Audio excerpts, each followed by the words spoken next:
and Associates. Call them today. You got family coming over for the holidays? Call them today to get your carpet right. Get it fresh, get it clean, and get it right. Turrentine and Associates also specializes in exterior and interior painting. Call Turrentine and Associates at 317-504-4174. That's 317-504-4174. Again, my name is Kiara D, and today we are talking about making it last forever. I have in the studio today with me are Tamise and Tony. Yes, T&T in the building. Yeah, and we're about to go ahead and dive right into this conversation. Welcome to the show. Thank you for having us. All right, so as I said, we're talking about making it last forever. So I want to know, how did you all start your love story? Where did it all begin at? Oh, here we go. Now, I have one version, and, my wife, she totally have a whole That's always, version. That's with every couple. Everybody thing, has two different stories. Yeah. So I'm going to give it to you. First, and then I'll tell the truth. Now, this is the truth and the total truth, okay? So we met in Iowa. I'm from Georgia. She's from Chicago. We met in Iowa, Mount Pleasant, Iowa. I played football there. So I'm a big guy on campus, right? And so, I'm in the cafeteria, what have you. And next thing I know, I look around, I see somebody giggling at me, smiling at me. So I said, oh, she checking out a player, She checking out a player. So let me go ahead and, give her an eye or something. Hold on, like so that. You was in school at the time? We was in college. Okay, yeah. all right. We was in college, all right. And so we had this BAO, which is Black Awareness Organization, okay? And so she was a freshman. I'm a senior, so she was in the library. How she become the secretary and a freshman, I don't know, okay? But anyway, she came around and started asking people their names and stuff. So I say, hey, my name is TC. That's what they called me for 4 years, TC. And so then she was goo-goo eyes ever since then. Oh, she was watching the boy. She was watching the boy. She was stalking you, huh? Yeah. So it's my turn to tell the truth. Of course, when the guys come in the campus, the cafeteria, the football players, they looking around, looking at all the females, checking them out. So we caught eye. So I wasn't really googly-eyed. It's just that we caught eye. And when we caught eye, he winked at me, and I sniggled a little bit. That's it. Sniggled. Yeah, that's all it is. A little bit. See, or whatever. And then it grew into a little more sniggling and giggling, every time we saw each other. And then here we are 14 years later. Wow. So you've been together for 14 years. Yes. 14 years. That's wonderful. And so, I thought it was real interesting that you all wanted to talk about make it last forever because, some people be like, well, 14 years might not be long enough for them. But I think that's, after you make it over that hump, 5 years, first and foremost, is the first hump. They say the first 5 years is the hardest 5 years of marriage. Yeah. And not only that, then after you make it to 10 years, that's another milestone. Yeah. And you guys made it through both of those periods. Yeah. So let's talk about, how did you build that foundation to get to where you are today? Cool. Go ahead, baby. You can go ahead. First of all, we've been together for 14 years, but we've been married for 9. So just along in that, there's a difference of levels into that thing, And so it switches things. Yeah, you going together, you learning, but when you get married and say I do, that changes the whole game, the Absolutely. whole mind frame of Right. things. And so being that I'm from Georgia, I'm an old Southern boy. I ain't no country boy. I'm Southern, okay? I'm a Southern boy, and then she from the city. There's 2 different cultures right then and there. And so we had to work at it from the ground up. We had to work out our differences and different things of that nature. And one thing we knew, too, was we didn't grow up in a household with 2 parents. We didn't grow up, actually, my husband didn't grow up with either one of his parents. And I grew up in a single woman household. So, of course, my mom was just the independent woman. And I just kind of helped, as the oldest child, I just kind of helped support her in that. So us coming together, I think what we wanted most of all, we wanted a family. We never had a family, and so we wanted one. Wow. And so it was kind of like maturity, fighting against immaturity, because like we were together for the first 5 years. We lived together for 2 years before we got married.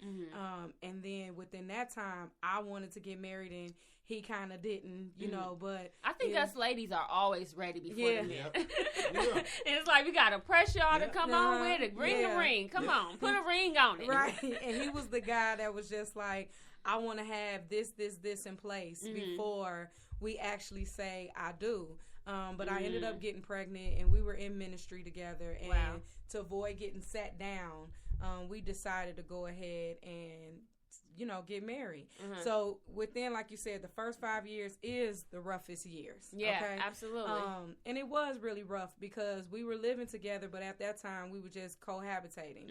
I was doing my thing, he was doing his thing, but we were together. So when you say y'all were living together, but y'all were in ministry, is that what I heard right? Okay. So what would you say kind of helped y'all to push it along? Because I mean, ministry teaches us that, we're not supposed to live together before marriage. And, I mean, we're not supposed to have kids before marriage and all this and that. But what would you say was the glue to help y'all to get to that point? Conviction, really. Really? Yeah. Wow. We were convicted. We did want to please God. It's just we had to set fear aside. Wow. And just we came down to the boiling point, which is we wanted to be together. Wow. We did not want to split up. It wasn't because of the baby or anything like that. It was just sincerely making the choice to put God first. Okay. Well, I think it's really interesting that you guys have a very unique story here, because a lot of people, they might have the child before marriage and then they never make it to that stage. And I think that's really interesting that you guys made it to this level. And that just lets me know, here y'all are 14 years later and y'all still together. Yeah. So it must be a God thing after it's all said and done. But what would you say was how did you guys build the solid foundation, shall I say? Well, first of all, we had to face reality. We had to face reality that, yes, we do have a child now. Yes, we are different in our upbringing. And so how do we want to make it together? First and foremost, the first thing you got to do, you got to come to a common ground. Yeah. Once you do your self-check. Yeah. Then once you find your common ground, then that's when you start building on a solid foundation. Okay. First and foremost, we love God. Okay. And we want to please God. And yes, we was convicted. So now, once we know and realize what we have done and what we want to do, then where do we go from there? Okay. And, I also find it real interesting the fact that you guys had a child before you even got married. You was pregnant, I was pregnant before you got married. Did the church really know that, or was it kind of like something that you was able to keep from the church? No, they knew that. They knew that. We had a meeting with the pastor and everything. And how did everybody respond? Because from what I hear, when people get pregnant out of wedlock, society doesn't respond well to that. So how did you guys deal with that aspect of things? Well, we got married when I was 3 months pregnant. Okay. So to be honest, it didn't really hit the fan until after we got married. You know what I'm saying? Okay. I wasn't noticeable. I wasn't showing. So it was under the direction of the pastor just to kind of keep it on the low, so everybody wouldn't know. And then when we actually got married, like I said, I was 3 months pregnant. That's when it was revealed, and it was just like, oh, well, at least you all are pregnant. So that was like the response of it. Yeah. But we were very active in ministry. And we were we were leaders in the ministry as well. So they didn't really shun us or anything like that. They were more proud, I guess, because we just decided to go ahead and get married. Make it right. Yeah, we did the right thing, We realized that it was a mistake done, but when there's a mistake, God always has a blessing in that as well. And that was the whole thing of bringing us all close together. That's finding, what went wrong and how can we make it right. Okay. Wow. So fast forward, here you are 14 years later. What is it that's keeping you guys together still? Because some people don't make it this far in their relationship. You're right. So I want to say spiritual maturity, personal spiritual growth. Personal spiritual growth, I think, is very vital within our marriage because we strive to please God individually. And in doing that individually, because of our personal relationship with God, He allows us to be able to come together and build on that, especially with me growing up in a single woman household, being an independent woman, struggling with submission.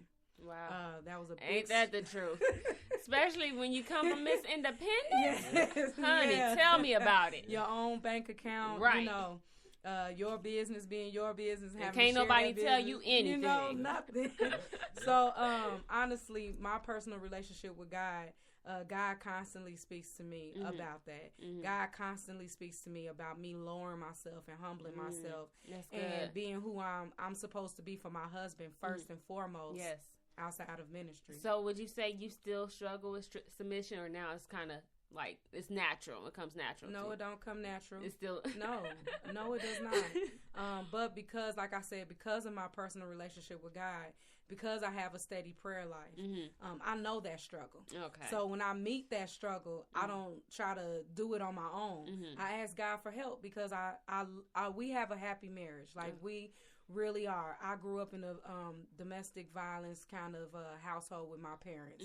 And just to see from what I saw with my parents, and they didn't make it after being married for 1 year and breaking up after I was 8, you know, what I see with us is that God constantly shows me that with him, we can make this, you know, last. Yeah. And so.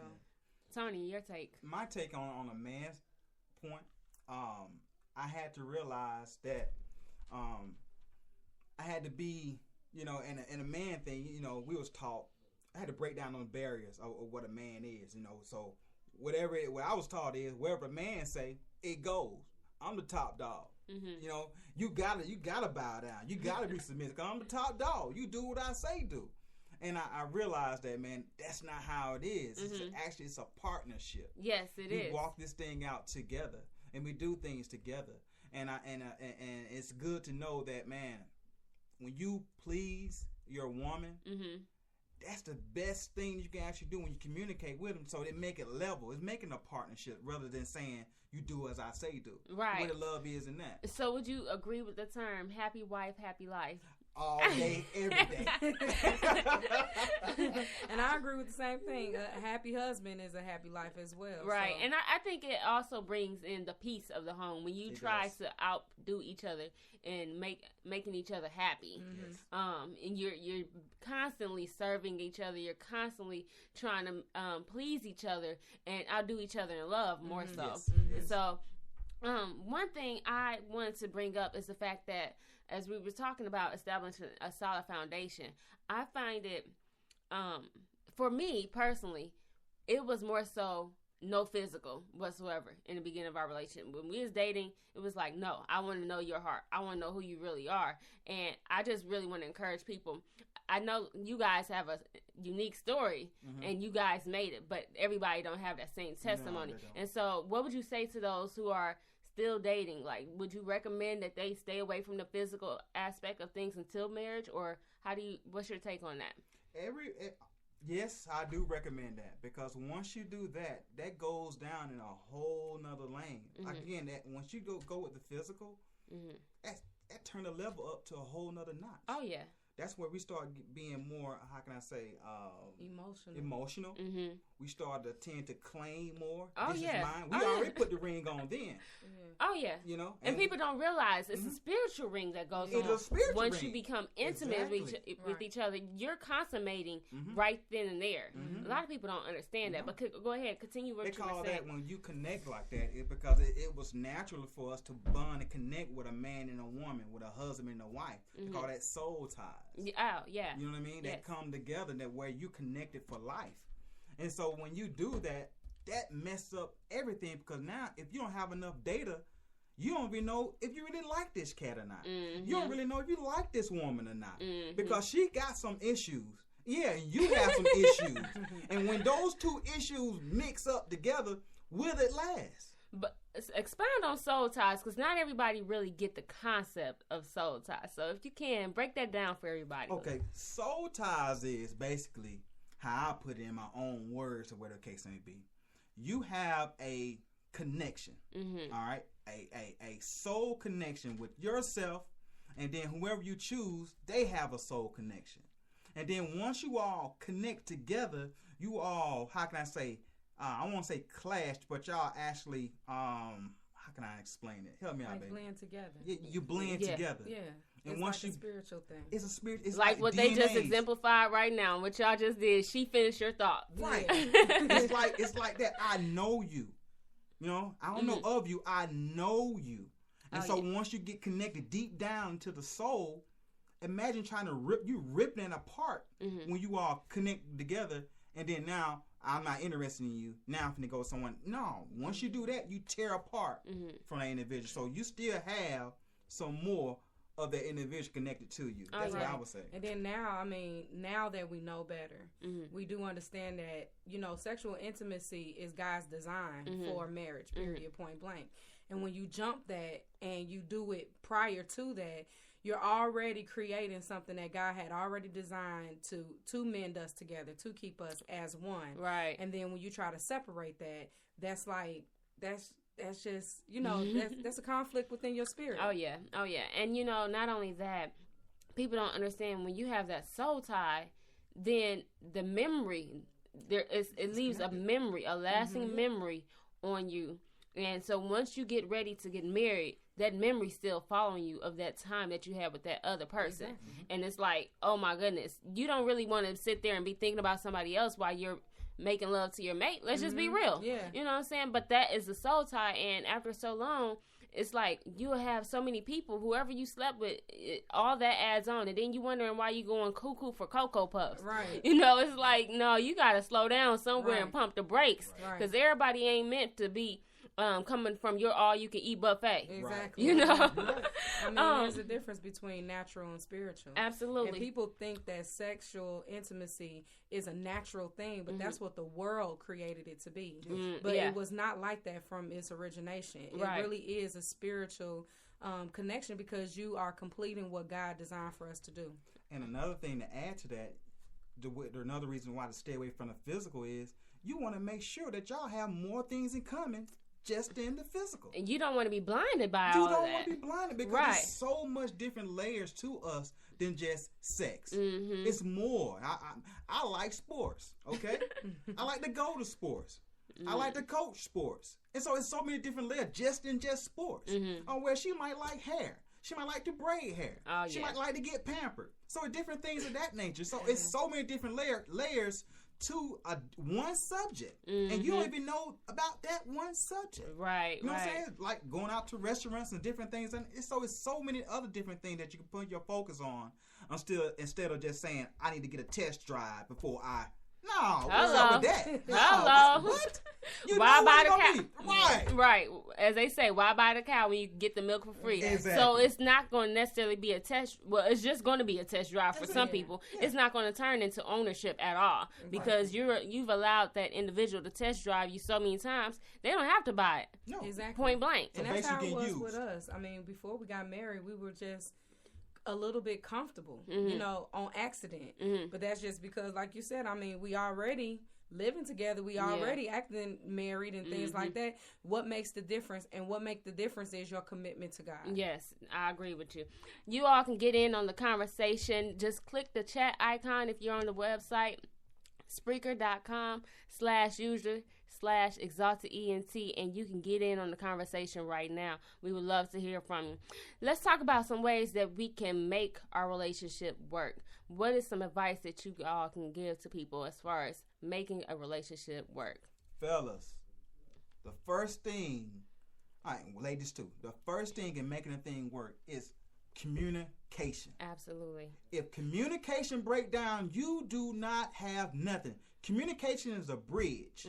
If that bridge breaks down, you can't transport nothing. I don't care what it is, whether it's emotions, mental thinking, spiritual maturity. You cannot transport anything. So communication, the first thing in communication, you have to listen. Yes, I agree with you. Listen and collect data before you even speak or do anything. Because if you listen, that will tell you, if you do it right, that will tell you what the situation may be.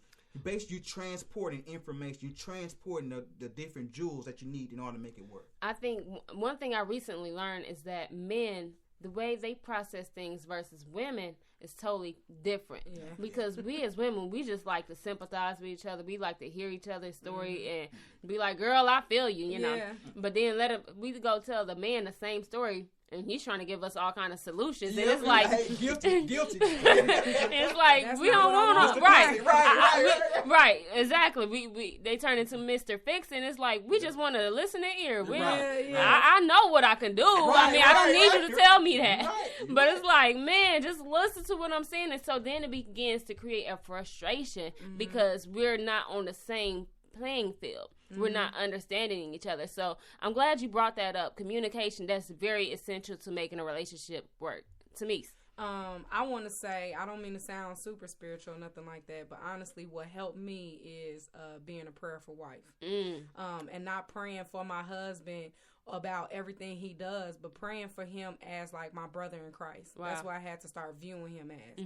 And a lot of our conflicts came because like you said, it's certain things that we want from our husbands and they don't give it to us the way we want it. Right. Well, instead of for me to come and lash out on you because you didn't do it the way I wanted you to do it, or you didn't say it the way I wanted you to say it, or you're not feeling me the way I want you to feel me, I started going to God like, God, you wired me up this way.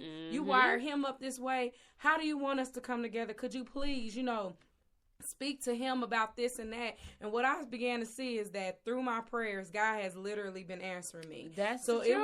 it will be a heated, thing. It will be one thing where I will come express something to him. He don't take it the right way. So then it'll get a little heated. So I'll back away from it. I began to pray, and then moments later he'll come back like, did I hear you wrong? Did you say something? That but is honestly, so true. it's because of praying. And that is a book called The Power of a Prayerful Wife. Oh, honey, I have that. I mean, that taught me some stuff because I'm just like, man, I would think, okay, Lord, just touch his heart, Lord. Yeah. But then it's like, no, it gets deeper than that. It's more than that. So, yes, I love that book. Recommend it. Highly recommend it. Highly recommend that book. As far as communication, and then you're talking about praying, one thing I wanted to bring up is the fact that we got to learn how to compromise as well, because a lot of times we go into a relationship and we're very selfish by nature. We want to do things our way. We want it to be done when we say it, when we want it, and how we want it. And it's like, no, we got to learn how to compromise. And so us women, I know we have a way of nagging after so long, after stuff does not get done. It's like we want to start nagging, and it shouldn't be that way, because just because he's not jumping when we say jump, it does not mean we need to start nagging. Sometimes he might just need a little space before he do what we asked him to do. Ryan, how do you, or Tony, I'm sorry, how would you recommend that us ladies deal with that aspect of things? Yes, I totally agree with that. I'm pretty sure any fellas that's listening now, they would totally agree with that too.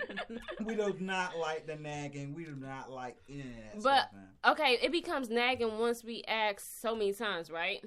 But how do we avoid the nagging concept of things? I mean, because if it doesn't get done after we ask you and we know we have a deadline, how can we as ladies approach our men in that aspect? Well, it's a... How can I say? There's a lot of different variables to that. Did you give us enough time? Did you tell us way in advance on what you want to do? I like how you emphasize that. Yeah, did you do that? And so a lot of us men, we are simple-minded people. Okay, we don't like to do things crunch time. We don't like all that different pressure. We don't want that. We that's want, good. So when you nag, that's like pressure. Like, wow. No, I don't. I'm the man. Wow. No, we don't want none of that.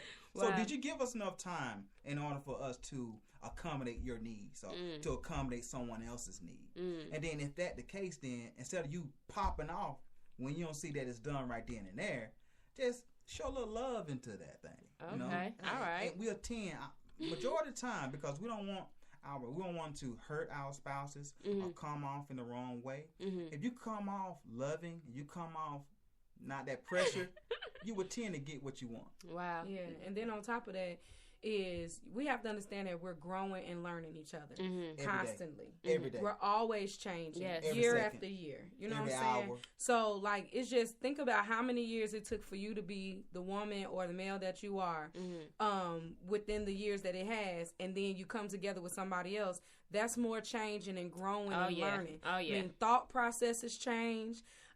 Ideas change, desires change, and stuff like that. So you have to always have an open mind to want to learn your spouse. Yes. You know, what's different about you now? Like, okay, so before you liked fried chicken this way, but are you willing to experience something different? You know, just introducing new things and just learning, you know, like the different changes that we're making together. And I think that also will help too, because if you are nagging, I used to nag, and then sometimes I still probably find myself nagging, but if I see that it's going on like that, I have to come with a different approach. You know, like, okay, he don't like it when I come at him like this. So let me wait. Let me wait till a different time or a different, moment or something like that. And that's so key to making our relationships work is knowing the time. It's timing. It's everything when it comes to making a relationship work. Because if you go and do things out of time, then that can cause tension between the two of you. Yeah. I know you two have been through some things that has been designed to tear you apart, but you're still standing today.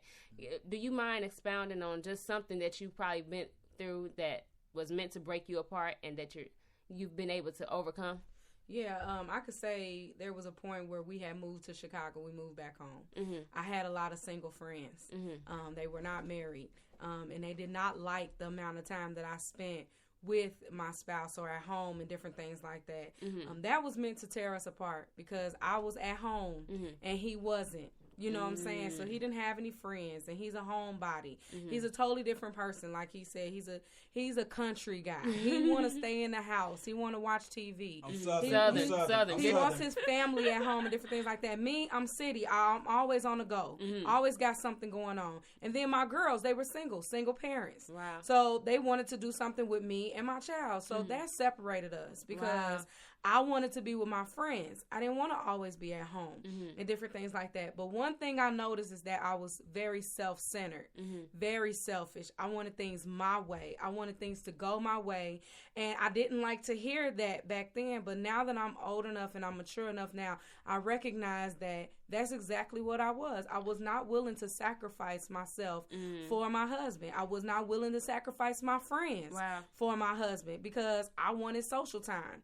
He wasn't the woman I needed. You know what I'm saying? He didn't like listening and he didn't like all the talking. Oh, yeah. So I wanted to get away, and that separated us truly. And we were designed to get divorced, but but God taught me in the middle of that because, like I said, my personal relationship had to increase to show me who I was. And I was just a wreck. Wow. I was wrecking my marriage. I think it's funny how marriage can show us who we really are, because it wasn't until I got married that I started learning more and more about myself. And I'm like, ooh, I don't like that. Yeah. It's like it pulls the veil off of us. Yes. It exposes us for who we really are. I mean, it's like you think you got it all together, but wait till you get married, you know? Yeah. And I think it's interesting that you said that was about to tear you all apart, because that's one key factor in making a relationship work, making time for each other. As the saying goes, you have to make time for what's important to you. And if we're not making time for each other, then we don't really have a relationship. Right. You're right. Not only that, a lot of people don't understand the importance of making time for love. Love making. Right. Let's just be a little bit more specific. Yeah. That's so key. And a lot of folks' marriages are dying because they don't have that aspect. But as a man, I'm pretty sure Tony can expound on this a little bit more. But as a man really needs it a lot more, probably, because it kind of boosts their confidence. It covers them in more ways than one. And us ladies, I know we're probably just so emotionally tired. It's easy for us to say, oh, you getting on my nerves, goodbye. Yeah. But I want you to talk about that a little bit more. Yeah, we need we need that affirmation, especially from the woman that we committed to. Because we have grown up in a society, it's about how many girls can you knock down. Right. But now once you're married, it's like, how many times can you knock it? Right. It's like, all the single people, they all out here having all fun, but then all the married people, what are y'all being celibate now? Like, I don't get it. I don't get it. Even before, let's be real. Even before we got married, we having sex all the time. Wow. But now when we are married, we ain't having none. Like, what's up with that? That don't make any sense. Wow. It don't make no sense at all. So now that gives a crack in your arsenal, man. They give a crack in your armor to now. If you won't do it, then either someone else will, or someone else will find a way, or you will find a way to go out and get what you're actually missing. That's good. I want to thank you all for joining me on the show today. Our time is running out, but just to not reiterate what we talked about, we have to make time for each other if you want a successful relationship. If you want to make it last forever, you got to make sure you trust each other, have that communication, and just be willing to be there for each other, because that's what's going to help you all stay together forever. I'm Kiara D, and this has been another great episode of The Love Factor. Catch you all next week. Same time, same place.